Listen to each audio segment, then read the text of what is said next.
Hello everyone. Today's topic is adjectives. Yəni adjective nədir? Azərbaycan dilində tərcümədə sifət deməkdir. Sifətlər necə, nə cür, hansı sualına cavab verən sözlərə deyilir. Adjectivlər necə istifadə olunur? Adjectivlər sifətlə bərabər istifadə oluna bilir. Məsəl üçün, it is an interesting book. O, maraqlı kitabdır. She is an amazing teacher. O, möhtəşəm bir müəllimdir. Və daha sonra biz to be-nin formaları ilə də əmizarla birlikdə də adjective istifadə edirik. This book is interesting. Bu kitab maraqlıdır. This teacher is amazing. Bu müəllim möhtəşəmdir. Her eyes are dark. Onun gözləri tündür.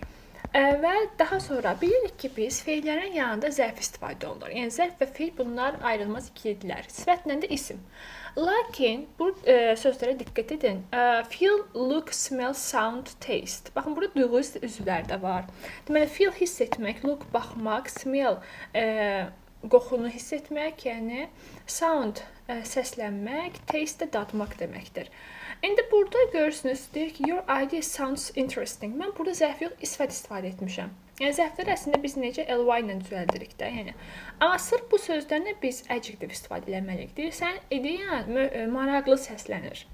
Sonra, this soup tastes horrible. Bu soup yəni, dəhşət dərəcədə bərbad dadır. You look tired. Sən yorğun görsənirsən. Yəni, yadınızda qalsın ki, bu feillərlə bərabər siz sifət istifadə edəcəksiniz. Halbuki bunlar feildir, yəni. Və növbəti bir şeydə ki, sifətlərin cəm versiyası yoxdur. Favorites olmaz, blues olmaz. Azərbaycan dilində bildiyiniz kimi göylər, nə bilim, qaralar, sevimlilər. Yəni, bu formada istifadə edə bilmərsiniz sifətləri. Comparative adjectives. Comparative adjectives mənası müqayisə dərəcəsidir. Bu, sifətin müqayisə dərəcəsidir. Müqayisə dərəcəsində dedikdə nə nəzərdə tuturuq? Yəni, iki şeyi müqayisə edirik. Biri daha yaxşıdır, biri daha pisdir, biri daha gözəldir, biri daha maraqlıdır. Yəni, bu daha sözünü istifadə etdiyimiz sözləri, ifadələri Azərbaycan dilində yəni dediyimiz bunlar necə ingilis dilində deyəcəyik. Qaydası çox sadədir. Biz bunu iki yerə bölün. Bir heyecalı olanlar, bir də çox heyecalı olanlar. Sifətləri bu iki yerə bölün. Demək, bir heyecalı olduqda necə olacaqdır? Məsəl üçün, old, yaşlı, qoca, köhnə, bu mənaları var. İndi mən demək istəyirəm daha yaşlı. Onda nə edəcəm? Bu bir heyecalıdır və mən, görürsünüz, ER şəkilcisi, yəni ER, Azərbaycanda bir desək, ER şəkilcisini əlavə edəcəksiniz sözün sonunda. Olacaq older, daha yaşlı. Cheap, ucuz. Cheaper, daha ucuz. High, yüksək. Higher, daha yüksək deməkdir. Sonra, əgər bizim bir heyecalı sözümüz necədir? Deyək ki, bir heyecalı sözümüzün sonu samitlə bitib. Samit, yəni bu t samitdir. Və ondan əvvəl bir dənə sait var. Əgər bu qaydadadırsa, onda biz həmin samiti iki dəfə demək lazımdır. Baxın, hot, hotter. T-tını iki dəfə deyirsiniz. Sırf o sonu sait samitlə bitibsə, bir heyecalı sözə aiddir, başqa heç nəyə yox. Big məsəl üçün bu da yenə bir heyecalıdır və sait var, sonra da g var, yəni samiti var. Bigger, ona görə g-ni iki dəfə deyəcəyik. Sin yazacağıq və əlbəttə. Sin, sinner, yəni arıq, daha arıq mənasında olacaqdır. Sonra növbəti qaydamız y ilə bitənlərədir. Yəni ingiliscədə y deyilir. Y hərfi ilə bitənlərdə necə olacaqdır? Bu qaydanın əslinə baxanda biz həm isimdə, həm feildə, keçmişi, indi sifətdə də y ilə olan bütün o y aid olan sözlərin qaydasıdır deyə bilərik. Y-nin i-yə çevrilmə qaydası. Yəni biz y varsa, y ilə bitibsə sözün sonu. Onda mən nə edəcəm? Y-ni siləcəyəm, yerinə i yazacağam. Yəni ingiliscə buna I deyilir, sonra r-i artıracağıq sonuna. Healthy sağlam deməkdir. Healthier daha sağlam demək olacaqdır. Bax, görürsünüz, y-ni sildim və sonra y-ni i, sonra r şəkilçisi qoşmuşam. Sonra happy, xoşbəxt, happier, daha xoşbəxt. Noisy, səsküylü, noisier, daha səsküylü. Sonra, əgər bizim heyecanımız ikidir, daha çox heyecandan ibarətdirsə, famous, məsəl üçün, famous, more famous olacaq. Generous, famous məşhur deməkdir. Generous, səxavətli, yəni əli açıq. More generous olacaqdır. Görürsünüz, hamısına, demək, iki və daha çox artıq heyecandan ibarət olduqda biz önünə more qoşuruq. Əgər bir heyecandan ibarət olduqda biz şəkilçi olaraq r şəkilçisi qoşacağıq. Bu qədər, qayda budur. Sonra irregular adjectivlər var. Yəni qaydasız sifətlər. Kökündən dəyişir bunlar. Necə olacaqdır? Məsəl üçün, good yaxşı deməkdir, better daha yaxşı. Bad pis deməkdir, worse daha pis. Far uzaq deməkdir, farther further. İkisi də yəni doğrudur. Bu hansını istəyirsinizsə istifadə edə bilərsiniz. Daha uzaq deməkdir. Gəlin indi bu sözləri cümlə daxilində necə istifadə edəcəyimizə diqqət yetirək. Birinci cümləmizə baxaq. Luke is taller than Matthew. Luke deməli, Luke var və Matthew var. 2 nəfər var bizim cümləmizdə. Deməli, tall sifətimizdir, bu hündür deməkdir. Və baxıram ki, bu söz bir hecalıdır və ona görə də mən şəkilçi ilə bunu müqayisə dərəcəsində salacağam demək ki. Şəkilçisini əlavə edirəm. Sonra iki şeyi müqayisə edirəmsə, araya mütləq və mütləq zən ifadəsini əlavə etməliyəm. Deyirəm ki, Luke is taller than Matthew. Yəni, Luke daha hündürdür Matthew'dan. Bu bir şəkilçi kimi bir şey olur ortada. İki şeyi müqayisə edirsinizsə, mütləq bu zən ifadəsini araya qoymalısınız. Sonra, this armchair is more comfortable than the sofa. Comfortable ifadəsinə baxıram, rahat deməkdir və görürəm ki, hecası çoxdur. Deməli, mən buna şəkilçi əlavə etməyəcəyəm. Qarşısına həmin more ifadəsini qoyacağım, sözünü qoyacağım. Deyirəm ki, bu kreslo daha rahatdır divandan. Görürsünüz, iki şeyi müqayisə etdim. Sonra, listen. When we compare two things, we can also use from less adjective than.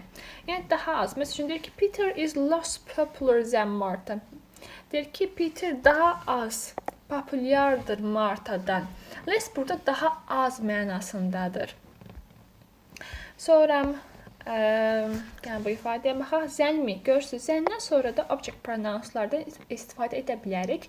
Çünki cümlə sonunda biz object pronounları rahat bir şəkildə istifadə edə bilirik. Deyir ki, my sister is taller than me. Mənim bacım daha hündürdür məndən. Sonra onu yəni bu məndən ifadəsini me, you, him, bunları object pronounlar istifadə edə bilərsiniz. Cümlə sonuna götürüb my, our, their, yəni bu possessive adjectiveslərdən istifadə etmək, nə bilim subject pronounslara qoşmağa çalışmayın. Çünki cümlə sonu ancaq object pronounla gələ bilər. Object pronoundan sonra söz gəlməyinə ehtiyac yoxdur. Yəni bunlar özü elə bil ki, asılı deyillər başqalarından. Rahat bir şəkildə tək istifadə oluna bilirlər cümlə sonunda. Ona görə, yəni cümlə sonunda qoşacaqsınızsa, mütləq object pronounları yerləşdirin ora. His sister is more intelligent than him. Onun bacısı ondan daha ağıllıdır. Və görürsünüz, intelligent sözü çox hecalıdır. Mən ona görə də more əlavə edirəm önünə. Sonra, much, a bit, more. Deməli, much da a bit birazdır, much çox deməkdir. Deməli, bunda necə olacaqdır? He is a bit taller than me. Deyir, o biraz hündürdür məndən. Switzerland is much more expensive than Italy. Burada deyir, daha bahalıdır. Yəni, çox bahalıdır mənasında. Burada da bir mənanı qüvvətlendirirsiniz. Deməli, muchdan a bitdən sonra biz müqayisə dərəcəsində istifadə edə bilirik. Yəni, much görsəz çaşmayın. Muchdan sonra, a bitdən sonra müqayisə dərəcəsində istifadə edə bilərsiniz. Sonra burada şəkilçisinin əlavə edilməsini deyir. Yəni burada deyir ki, more varsa təkcə more qoyun ifadənizə, yəni heca sayına baxacaqsınız. Tək hecalıdırsa şəkilçisi qoşun. Çox hecalıdırsa more qoşacaqsınız. Və burada da zəndən istifadə etməlisiniz. Yəni iki şeyi müqayisə edərkən zəndən istifadə edin. Zən mütləq bir şəkildə baxın. Taller than deyə bilməsidir. I am tall but my brother is taller than. Zəndən sonra mütləq nəsə gəlməlidir. Kimdəndir? Mən hündür, amma mənim qardaşım daha hündürdür deyə bilməlisiniz. Deməlisiniz ki, I am taller but my brother is taller. Yəni, zənlə cümləni bitirə bilməlisiniz. Zəndən sonra mütləq hansını müqayisə edəcəksinizsə, kimdirsə, nədirsə, həmin onun adını, yəni varlığını bildirməlisiniz ki, nə ilə müqayisə edirəm bunu. Yəni, zənlə cümlə bitirmək olmaz. Gəlin, indi bir neçə tapşırığa göz gəzdirək. Məsəl üçün, younger. Younger dedikdə burada opposite of adjectives. Yəni ki, opposite, yəni əks mənalarını tapmaq lazımdır. Younger daha cavan deməkdirsə, mən götürəcəyəm burada old, yəni daha yaşlı demək istəyirəm. Və şəkilçi olaraq da baxıram ki, bir hecalıdır. Mən ona görə era şəkilçisini qoşacağam. Çünki çox heyecanlı olanda mor qoşuram. Colder daha soyuq deməkdir. Mən də hot sözünü yazacağam, daha isti yazmalıyam. Əks mənası tapmalıyam sözlərin. Və baxıram ki, aha bu bir heyecalıdır və biz qayda öyrəndik ki, dedik ki, əgər bir heyecalıdırsa və sonda sait samit ardıcıllığı varsa, deməli mən həmin samiti 2 ilə etməliyəm. Olacaq hotter. Daha isti. Better. Better daha yaxşı deməkdir. Bu kökündən dəyişənlərə aid idi. Mən daha pis deməliyəm. Onda mən bad var. Amma bilirəm ki, bad sözü də özü də kökündən dəyişirdi. Ona görə mən badın kökündən dəyişilən müqayisə dərəcəsinin necə düşdüyünü xatırlayıram və deyirəm ki, worse olacaqdır. Bad pis deməkdir. Daha pis desəm worse olacaqdır. Bu qaydaları da bu tapşırıqların da linkini də şərh bölməsinə yerləşdirəcəyəm. Oradan daxil olub yoxlaya bilərsiniz. Check answers düyməsinə basaraq da orada bütün cavabları da yoxlaya bilərsiniz ki, səhv olub da yanlış olduğunu bunları görə bilərsiniz. Məsəl üçün baxın, yazdıq bunları. İndi bu yazmadıqlarımı burada göstərib yazmamışam. Yazdıqlarım da düz olduğunu göstərir və sonda da izahını da verir. Hətta ki, nəyə düz etmişəm, nəyə səhv etmişəm, yaxud səhv etdiyim nəyə səhv etmişəm, onları da göstərir. Deyir ki, məsələn, sinner daha arıq deməkdir və burada nə etməliyik? Fatterdir cavab, correct answer. Və bir heyecan olduğuna görə deyir ki, ev şəkilçisini əlavə etməlisiniz və double, yəni t-nı da 2 ilə etməlisiniz. Niyə? Çünki bir heyecanın qaydasında biz yenə öyrəndik ki, sait samit ardıcıllığı varsa, onda 2 ilə t demək lazımdır. Ümid edirəm, bura kimi hər şey aydındır. Və irregular adjektivlər var ki, qaydasız sifətlər var. Bunların da kökdən dəyişir. Bunları əzbərləmək lazımdır. Bu cədvəli özünüzə qeyd götürün ki, sonra qarşınıza çıxanda heç bir çətinlik çəkməyəsiniz. Çünki bunlar kökündən dəyişir. Ümid edirəm, bura kimi video faydalı oldu sizə.